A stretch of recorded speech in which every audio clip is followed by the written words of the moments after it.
Budget pass होने पर आगे कुछ चीज़ों में बढ़ोतरी करनी थी, बढ़ोतरी करनी थी, उन सभी चीज़ों को डिस्कस करने के लिए आप पढ़े और बड़े अच्छे से डिस्कस भी हो गया। जो चीज़ें ज़्यादा थी उन्होंने कम भी किया, काम को ज़्यादा किया और सभी पॉइंट में लगभग जो है वो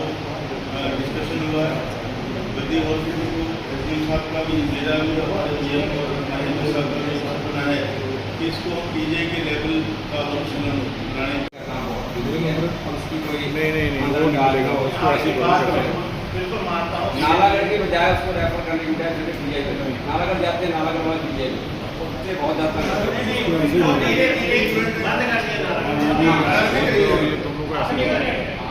एक्चुअली ऐसे ना हमारी जो 60% बेटी वाला तो बेटी से लेना पड़ता है, 70-100 भर्ती करना पड़ता है। आगे के लिए कोशिश कर रहे हैं। बाकी जनरल अप्रूवल है, किसी को चाहिए तो ये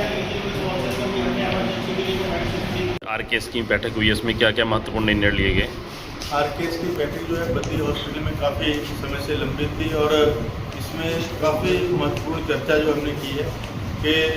हॉस्पिटल को चलाने के लिए कुछ फंड्स की जरूरत होती है, वो फंड कैसे हमने उनको जनरेट करना है। और क्योंकि हिमाचल प्रदेश गवर्नमेंट जो है वो रिसोर्सेज मोबिलाइजेशन की तरफ बढ़ रही है, हमारे हॉस्पिटल अच्छे हों, अच्छी सुविधा हम दे पाएँ, उसी हिसाब से उतना का हम अरेंजमेंट कर रहे हैं ताकि मरीजों को जो है वो असुविधा ना हो। क्योंकि कुछ चीज़ें तुरंत जो बाजार से खरीदनी पड़ती है, कोई इमरजेंसी आ जाती है और जैसे हमने एक्सरे करने हैं और कोई स्टेशनरी की बात है, स्वीपर रखने हैं, सफाई की बात है, सिक्योरिटी की बात है, वो सारी चीज़ें हमने आरकेएस के माध्यम से जो है उनको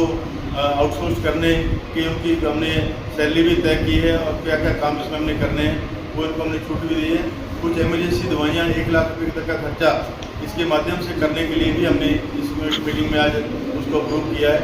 और ये जल्द ही ये हॉस्पिटल 100 बेडेड जो है वो होने जा रहा है।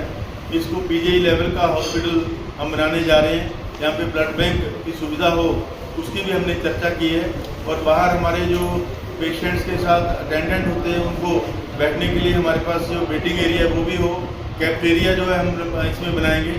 और इस हॉस्पिटल को पीजीआई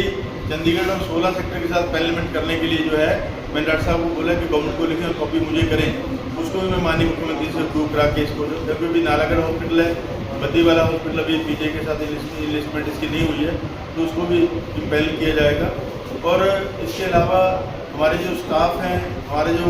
डॉक्टर्स की भर्ती है, हमारे पास अभी 11 पद हैं, 3 पद रिक्त भी 8 पद हमारे पास पड़े हुए हैं।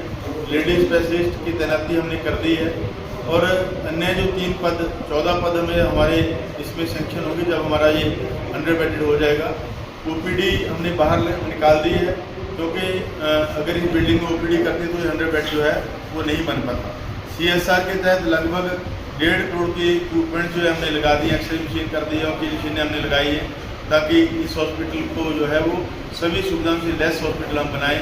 हमारे ऑक्सीजन के पाइप, हमारे सेक्शन पाइप, हमारा स्टूल, हमारी जो ट्रॉली है हमारे अटेंडेंट के लिए वो हमने कर दी है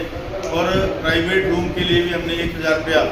कमरे का तय किया है जहाँ 2 बेड लगेंगे, एक पेशेंट का एक अटेंडेंट का, ताकि कुछ लोग अगर अलग से रहना चाहे वो हमने तय किया है। और जो वार्ड में हमारे मरीज होंगे उनके लिए 50 रुपये फीस हमने तय की है कि 50 रुपये एक दिन का जो है उनको चार्जेज देने होंगे। और छोटी छोटी फीसेज हैं जैसे 10 रुपये पर्ची के लगे हैं वो एक हर रोज़ नहीं लगेंगे, वो 6 महीने के लिए पर्ची वायरल होगी। 6 महीने में वो मरीज 10 बार भी उस पर्ची को जो है वो यूज़ करता है, जितने टाइम आए तो उसको नई पर्ची का जो है वो नहीं लेनी पड़ेगी। और 14 ऐसी कैटेगरीज हैं जिनको हमने फ्री किया है, सभी टेस्ट उनके फ्री होंगे, BPL हो गई, विडोज़ हो गई, हमारे स्टूडेंट्स हो गए